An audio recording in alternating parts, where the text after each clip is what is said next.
Welcome back to Son of Chelsea. Daniel Childs here for my team selector, my preview and thoughts ahead of tomorrow night's Europa Conference League semi-final first leg against Djurgården. Chelsea nearly there in terms of getting to Wroclaw. Hopefully we can get there without as much fuss or negativity as there was, especially in the second leg against Wroclaw.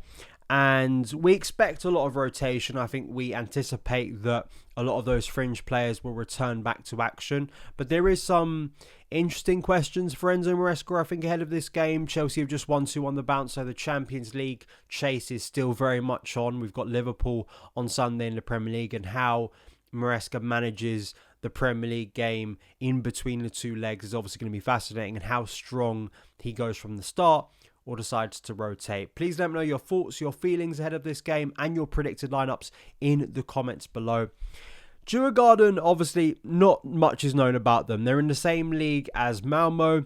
In Sweden, obviously, Chelsea faced Malmo under Thomas Tuchel in the Champions League group stage quite a few years ago now. We've actually got quite a good record historically against Swedish teams. They beat Rapid Vienna in the last round in the quarterfinal to get to this stage. They kind of are the massive outsiders when you look at the two semi-finals. Even though Chelsea are massive favourites, even by Conference League standards, this is quite a surprise they've made it this far. They're 8th in the competition for goals per match, 4th best defence, 19th for possession. They've actually only recently started their domestic league, so it's kind of hard to take a broad view of this season for them because it's weird with the calendar compared to, of course, the Premier League and most European leagues. But they have won 6 of their 8 home games in Europe this campaign. And it apparently is going to be, as I think with Warsaw, going to be a big occasion for them. Apparently the home game sold out tomorrow night.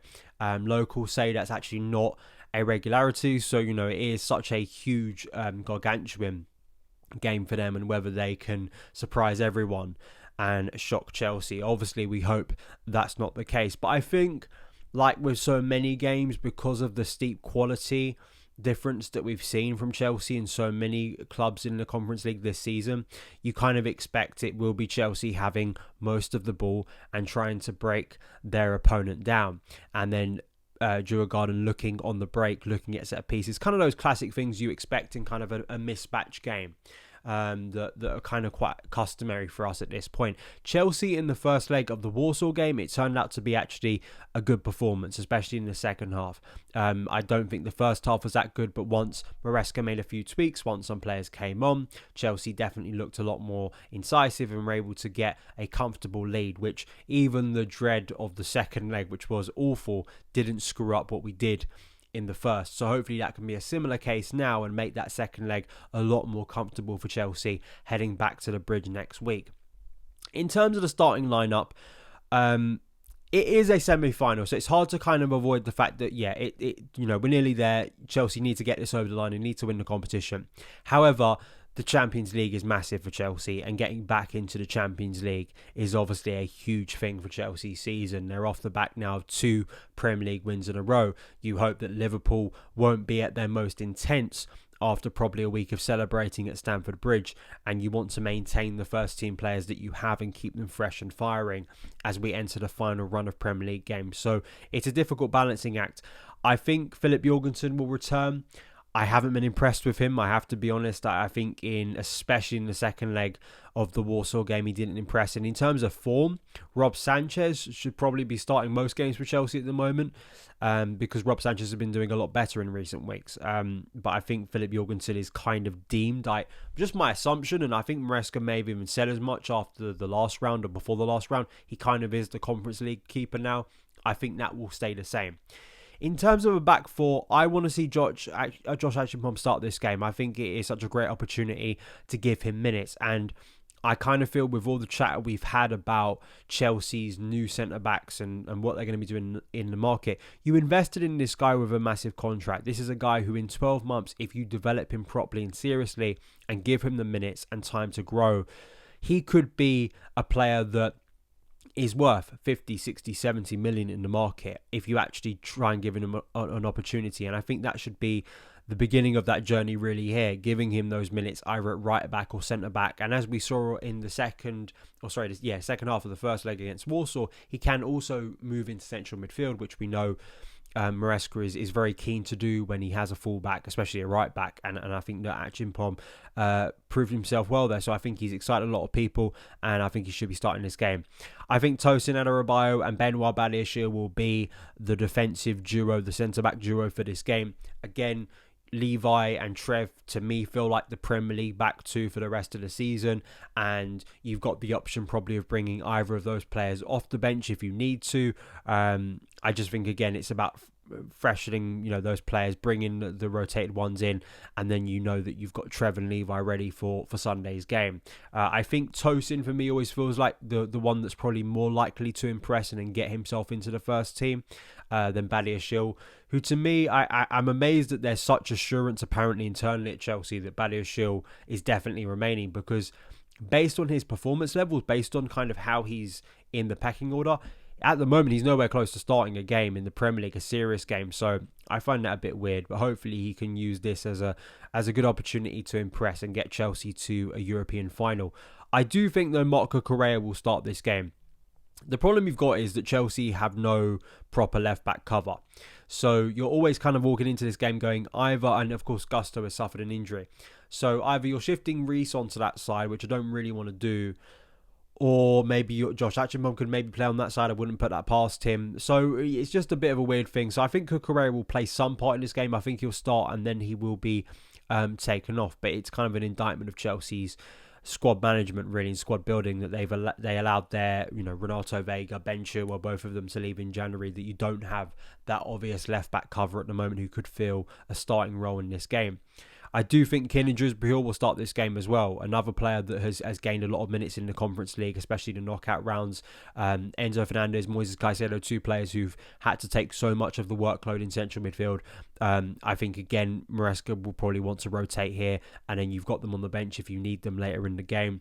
I think Reece James will start in central midfield. People won't like it because people want to see Reece James starting against Liverpool. They want to see, I saw an article from The Athletic today, like, Reece is back fit, but is he actually part of Chelsea's team? I think to most people that seems like a ludicrous suggestion. Like, why has Reece been demoted to kind of a Conference League player? I don't really understand it, but I do think he provides a competent midfield option for Maresca, and I think he'll use him again in this game. And it also allows you then to have Josh Achimpong play. You can rotate both of those players, right? I think they're intelligent enough that you'll see Josh move into central midfield, and then Reece can maybe go out wide if you need him as well. So there is that flexibility there.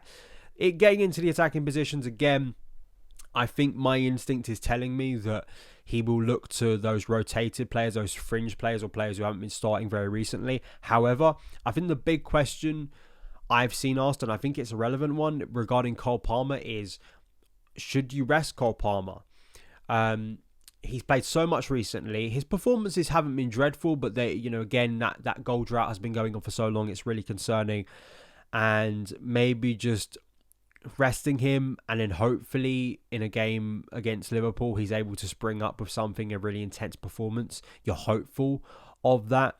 There is also the counter strategy of you play your stronger players here. Not only you hope the benefit of finishing the game or getting a lead in the game is important over a two-leg tie, but also hopefully gives those players a boost in confidence. But I have to say, when Maresca has tried to do that, it hasn't worked out. He played Palmer at the start of the Warsaw game, and he started him in the second leg when many people didn't think he would, and that hasn't worked out. So it's not as simple as that.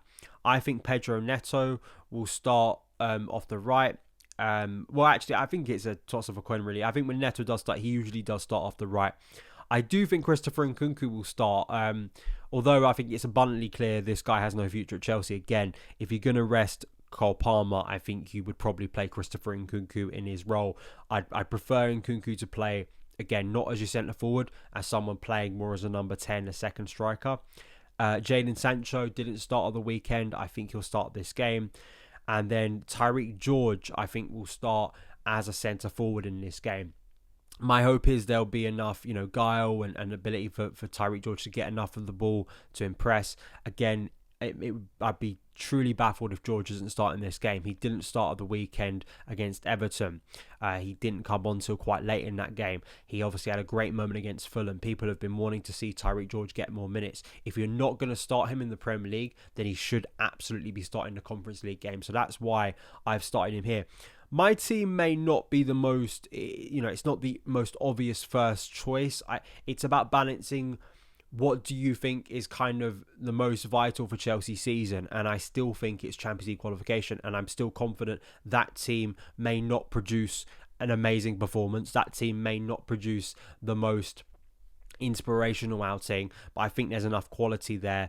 Also added to that, what could come off the bench to get Chelsea a lead heading back to the second leg. That's just my opinion. I think you're at a point now where Chelsea, you look at the fixtures, Liverpool, Newcastle, Man United, Forest. That's it, isn't it? I hope I haven't missed out a Premier League game there, but you are in the end game now of the Premier League season, and I think that most people instinctively, when they look at that fixture list, will want the biggest players ready for those Premier League games rather than the two semi-final Conference League games where they could play more of a cameo role. That's just my opinion. Do you agree? Do you disagree? Let me know your thoughts ahead of the game in the comments below, and I will see you again very soon. All the best.